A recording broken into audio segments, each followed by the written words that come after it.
महाराष्ट्रात लोकसभा निवडणुकीच्या महायुतीच्या पराभवानंतर आता विधानसभा निवडणुकीची रणधुमाळी सुरू झालेली आहे। मराठा आंदोलन आणि मनोज जरांगे पाटील यांच्या भूमिकेमुळे महाराष्ट्रामध्ये लोकसभा निवडणूक गाजली। मराठवाड्यासह महाराष्ट्रातल्या अन्य भागामध्ये महायुतीला अर्थात भाजप आणि शिंदेच्या शिवसेनेला मोठा फटका बसलेला होता। दुसरीकडे महाविकास आघाडीमध्ये ठाकरे गट आणि काँग्रेसला मोठा फायदा झाल्याचं पाहायला मिळालं। परंतु आता विधानसभेच्या तोंडावर विधानसभा निवडणूक जाहीर होण्याच्या आधी महाराष्ट्रामध्ये ओबीसी आंदोलन जोर धरत आहे। लक्ष्मण हाके, नवनाथ वाघमारे या दोन आंदोलनकर्त्यांनी जालन्यातील वडीगोद्रीमध्ये आंदोलन सुरू केलं आणि सरकारशी बातचीत केल्यानंतर सरकारने ओबीसी आरक्षणामध्ये इतर समाजाला समाविष्ट केलं जाणार नाही असा शब्द दिल्यानंतर ओबीसी नेत्यांनी आंदोलन मागे घेतलेलं आहे। त्यामुळे आता विधानसभेपूर्वी महाराष्ट्रामध्ये मराठा आणि ओबीसी या दोन समाजाच्या नेत्यांमध्ये राजकीय वाद पेटलाय का अशी चर्चा सातत्याने सुरू होत आहे। त्याचबरोबर राजकीय नेते जे आहे, सरकारमधले जे मंत्री आहेत किंवा विरोधी पक्षातले नेते आहेत, यांनी सुद्धा वेगवेगळ्या उपोषणकर्त्यांना, आंदोलकांना भेटून त्यांची भूमिका मांडलेली आहे। अर्थात ती भूमिका जरी असली तरी सुद्धा ती राजकीय भूमिका आहे। त्यामुळं आता विधानसभा निवडणुकीपूर्वी महाराष्ट्रामध्ये ओबीसी आणि मराठा या दोन समाजाच्या नेत्यांमध्ये राजकीय वाद पेटतोय का असा प्रश्न सातत्याने उपस्थित होतोय। याचं कारण काय? मनोज जरांगे पाटील यांनी ज्यावेळेस मराठा आरक्षणासाठी आंदोलन केलेलं होतं त्यावेळेस सत्ताधारी आणि विरोधक या दोन्ही पक्षातील नेत्यांनी त्यांची भेट घेतलेली होती, त्यांची विचारपूस केलेली होती आणि आता लक्ष्मण हाके आणि नवनाथ वाघमारे या ओबीसी नेत्यांनी वडीगोद्रीमध्ये आंदोलन सुरू केल्यानंतर सरकारमध्ये असलेल्या मंत्र्यांनी सुद्धा आणि विरोधी पक्षातल्या नेत्यांनी सुद्धा त्यांची भेट घेतलेली आहे आणि एक प्रकारे दोन्ही आंदोलनकर्त्यांनी आपापल्या वागण्यासाठी सरकारवरती दबाव निर्माण केल्याचं पाहायला मिळतंय। पण या चर्चेचं कारण आता ओबीसी आंदोलनकर्ते जे आहे ते सुद्धा आता मनोज जरांगे पाटील यांच्याप्रमाणे महाराष्ट्राचा अभिवादन दौरा करणार आहे, संवाद दौरा करणार आहे आणि त्या माध्यमातून ते सरकारवरती एक प्रकारे दबाव निर्माण करण्याचा प्रयत्न करतील।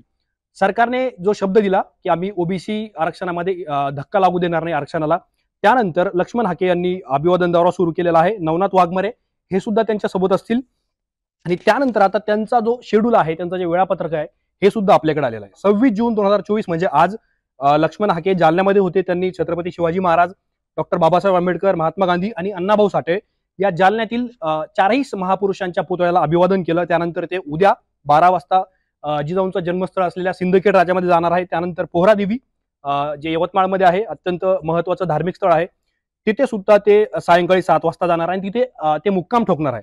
त्यानंतर ते बीडमध्ये गोपीनाथगड, वैद्यनाथ सहकारी साखर कारखाना इथे सुद्धा जाणार आहेत आणि भगवानगड जे वंजारी समाजासाठी अत्यंत धार्मिक महत्त्वाचं स्थान आहे तिथे सुद्धा ते जाणार आहे। पंकजा मुंडे आणि धनंजय मुंडे या दोन नेत्यांनी लक्ष्मण हाके यांची भेट घेतल्यानंतर सुद्धा आता त्यांचं उपोषण संपल्यानंतर ते भगवानगडला जाणार असल्यानं त्याला राजकीय महत्त्व प्राप्त झालंय। आणि त्यानंतर चौंडी जे अत्यंत महत्त्वाचं ठिकाण धनगर बांधवांसाठी आहे, अहमदनगरमध्ये कर्जत जामखेड विधानसभा मतदारसंघामध्ये चौंडी आहे, तिथे सुद्धा लक्ष्मण हाके जाणार आहेत।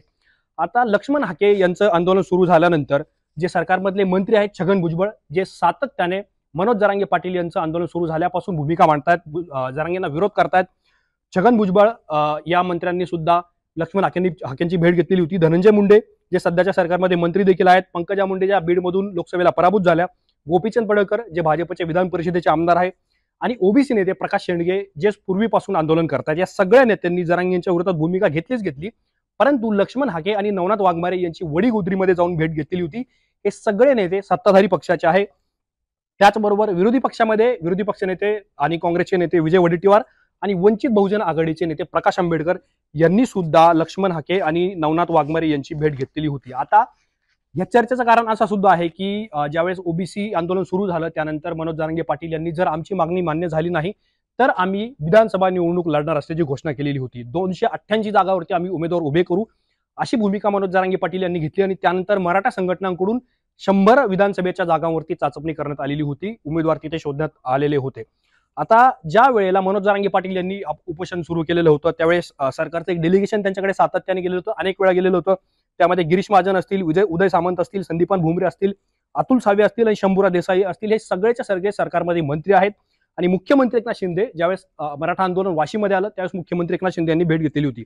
हे सगळे नेते सत्ताधारी पक्षातले आहे आणि विरोधी पक्षामधून शरद पवार ज्यावेळेस जालन्यामध्ये लाठीचार्ज झाला त्यानंतर ते तिथे गेले होते, राजेश टोपे, अंबादास दानवे, उद्धव ठाकरे जे राज्याचे माजी मुख्यमंत्री आहेत, राज ठाकरे, प्रकाश आंबेडकर, इम्तियाज जलील या सगळ्या विरोधी पक्षाच्या नेत्यांनी मनोज जरांगे पाटील यांची भेट घेतलेली होती। आता या भेटी कुणी कशासाठी घेतल्या हे वेगळं सांगायची गरज नाही, कारण हे राजकीय नेते आहेत आणि विधानसभेला प्रत्येक नेत्याची भूमिका ही राजकीय असणार आहे। निवडणुकीच्या दृष्टिकोनातून ती अत्यंत महत्त्वाची ठरू शकते। त्यामुळे विधानसभेला काय होणार या सगळ्या प्रकरणामुळे आता छगन भुजबळ आणि मनोज जरांगे पाटील या दोन नेत्यांमध्ये आपण मागच्या काळामध्ये जर बघितलं तर मराठा आंदोलनावरून आणि आरक्षणाच्या भूमिकेवरून दोन्ही नेत्यांनी एकमेकांवरती यथेच्छ टीका केलेली होती. अत्यंत खालच्या पातळीवर सुद्धा टीका करण्यात आली. त्यामुळे आता विधानसभेच्या निवडणुकीच्या आधी जर मराठा आणि ओबीसी या दोन समाजाच्या मध्ये आरक्षणावरून जर राजकारण तापलं तर मनोज जरांगे पाटील आणि छगन भुजबळ यांच्यामध्ये कलगीतुरा रंगू शकतो. लक्ष्मण हाके आणि मनोज जरांगे हे दोन आंदोलक वेगवेगळ्या मागण्या करत असले तरी सुद्धा हे आंदोलक पुन्हा एकदा आंदोलनाच्या माध्यमातून उपोषणाच्या माध्यमातून सरकारवरती दबाव निर्माण करू शकतात. आणि सगळ्यात महत्त्वाची शक्यता म्हणजे मनोज जरांगे पाटील हे विधानसभा निवडणूक लढू शकतात. तसे संकेत त्यांनी स्वतःच दिलेले आहे. अनेकदा मी लोकसभा नाही तर विधानसभा निवडणूक लढेन, 288 जागेवरती आम्ही उमेदवार उभे करू, असं सुद्धा मनोज जरांगे पाटील यांनी म्हटलेलं होतं. त्यामुळे ही महत्त्वाची शक्यता आहे. मनोज जरांगे पाटील हे विधानसभा निवडणूक लढू शकतात.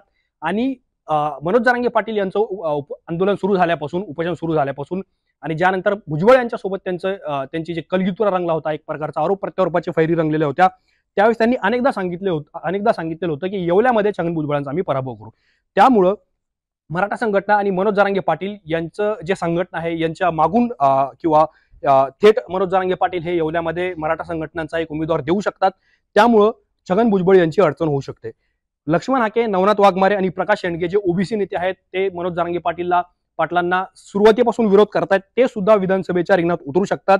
आणि सगळ्यात महत्त्वाचं म्हणजे ओबीसी मराठा नेते आंदोलन आणि या सगळ्या प्रकरणावरून सरकारची कोंडी होऊ शकते. कारण दोन्ही आंदोलनाच्या वेळेस सरकारने त्यांचं डेलिगेशन पाठवलेलं होतं, शिष्टमंडळ पाठवलेलं होतं. आणि लक्ष्मण हाकेंच्या वेळेस पंकजा मुंडे आणि धनंजय मुंडे हे ज्यावेळेस वडीगुद्रीत गेलं त्यावेळेस त्यांनी सरकारने दुजाभाव करू नये, एका समाजाला वेगळी भूमिका आणि दुसऱ्या समाजाला वेगळी भूमिका अशी भूमिका सरकारने मांडू नये. त्यामुळे सरकारची कुठेतरी कोंडी झालेली होती. पण आता विधानसभेच्या तोंडावर या दोन्ही आंदोलनामुळे सरकारची कोंडी होऊ शकते आणि परिणामी विरोधकांना आयतकोलीत मिळणार का अशी सुद्धा चर्चा राजकीय वर्तुळात सुरू आहे. आणि मराठा आणि ओबीसी या दोन्ही आंदोलनांवरती विरोधी पक्ष जे आहेत, विरोधी पक्षांचे नेते आहेत, ते प्रचारामध्ये काय भूमिका घेणार हे सुद्धा पाहणं अत्यंत महत्त्वाचं ठरणार आहे. या सगळ्या प्रकरणांबद्दल तुम्हाला काय वाटतं हे आम्हाला कमेंट बॉक्समध्ये नक्की कळवा. असेच माहितीपूर्ण व्हिडिओ पाहण्यासाठी मुंबई तकच्या YouTube चॅनलला सबस्क्राईब करायला विसरू नका.